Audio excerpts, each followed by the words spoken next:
Donc vous êtes actuellement en première, vous êtes parent d'élèves de première, et vous vous demandez quelle spécialité vous allez conserver l'an prochain. Donc cette année, vous avez 3 spécialités de 4 heures, et l'an prochain, 2 spécialités de 6 heures. 3 fois 2 heures en ce qui concerne la spécialité physique-chimie. Et lors de ces 6 heures hebdomadaires, il y a en fait 2 heures de travaux pratiques.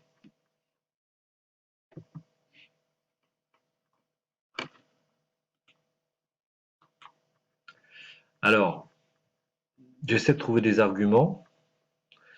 Euh, la première des choses, c'est que si vous conservez cette spécialité, c'est parce que vous aimez ce que vous avez fait en seconde et en première, puisqu'en fait, cette spécialité, elle est vraiment dans la continuité des thèmes et des compétences qui ont été travaillées en seconde et en première. Et donc, vous allez en terminale, véritablement, pendant ces 6 heures, approfondir très sérieusement vos connaissances, vos savoir-faire, vos méthodes en sciences et donc en physique et en chimie.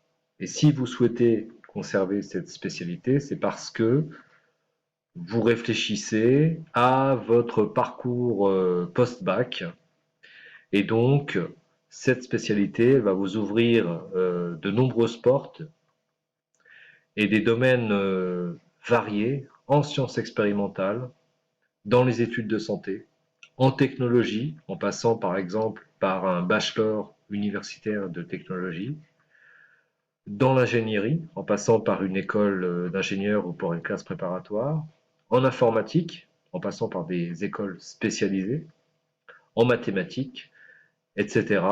Les domaines sont vraiment nombreux.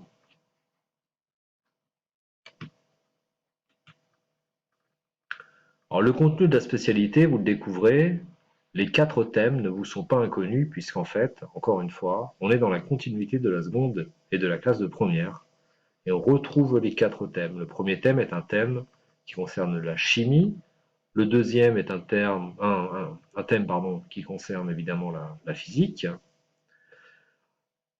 un gros morceau de mécanique avec l'étude des mouvements et des interactions qui est vraiment une partie classique et indispensable pour pouvoir poursuivre des études supérieures avec une dominante scientifique. Et puis un thème que vous avez déjà rencontré en première et qui est vraiment d'actualité et qui le sera encore pour des décennies, qui concerne l'étude et la gestion de l'énergie. L'idée vraiment de la terminale, c'est de travailler des concepts scientifiques et la démarche scientifique. C'est-à-dire qu'à partir d'expériences, d'observations, de mesures réalisées correctement, scientifiquement, rigoureusement, on va pouvoir, en s'appuyant sur des lois, sur des modèles théoriques, modéliser nos observations et apporter ensuite une réponse au problème, à la question qu'on se pose ou qu'on vous pose. Je vous donne quelques exemples d'activités en chimie. On cherche à connaître des concentrations d'espèces chimiques en solution.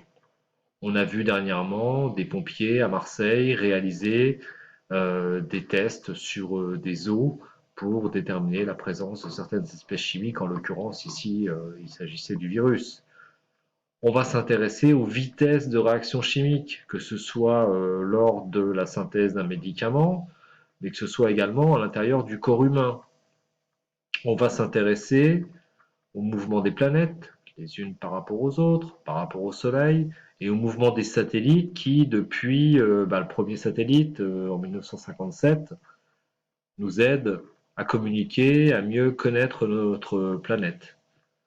On va s'intéresser également à l'écoulement des fluides, alors dans le corps humain, on pense aux études de santé, mais également à l'écoulement des fluides dans l'industrie, dans les gazoducs, dans les canalisations en règle générale. On va s'intéresser au bilan énergétique de systèmes. Actuellement, on nous explique qu'on va remplacer les moteurs à combustion de nos véhicules par des moteurs électriques. Quel est leur bilan énergétique? Est-il favorable à un respect de l'environnement ou pas? On va parler de l'effet Doppler, qui est utilisé à la fois en médecine, mais également dans l'industrie, mais également par les forces de l'ordre au bord de la route pour mesurer des vitesses. On va s'intéresser à l'observation des planètes grâce à la constitution d'un modèle d'une maquette de lunettes astronomiques.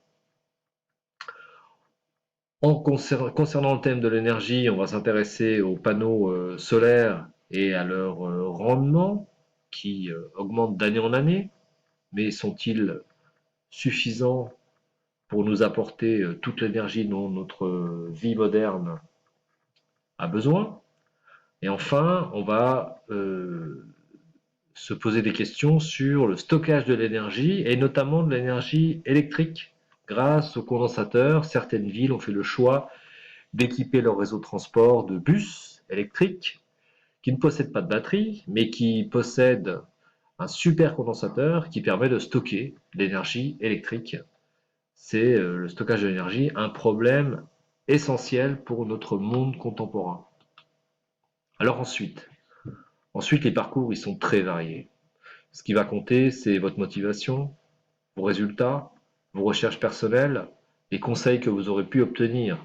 Évidemment, classiquement, les portes de l'université sont ouvertes, surtout sur des parcours scientifiques, en licence, avec une continuation en master, et ainsi de suite.